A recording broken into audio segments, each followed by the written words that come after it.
ले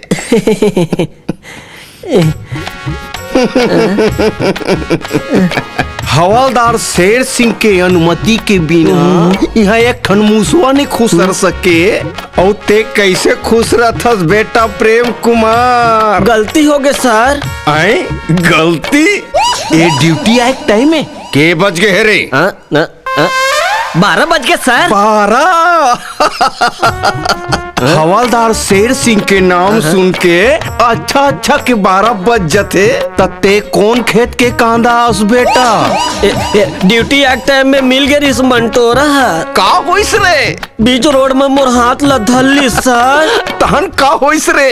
बीच रोड में ऐसा झन करके हैं नहीं मानी सर। कैसे कर दिस रे? सब झन के आगू मोर गाल लचुम दिस। माने किस कर दिस? हाँ सर।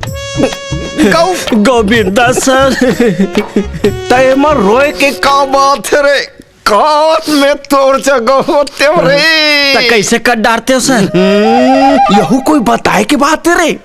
फिर का होइस रे? किसे भर नहीं करी सर।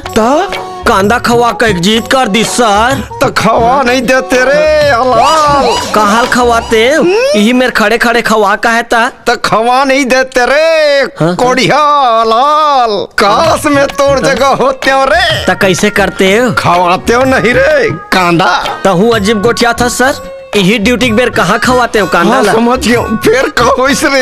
हुरहा सुरता आगे मोला हमर दाई है टिफिन डब्बा माँ हम टहा कांदा बरी ला जोरे रहा है। ओला खवाए तब ओकर जीव जुड़ाइस। अबे दे ड्यूटी में आए रे भैया।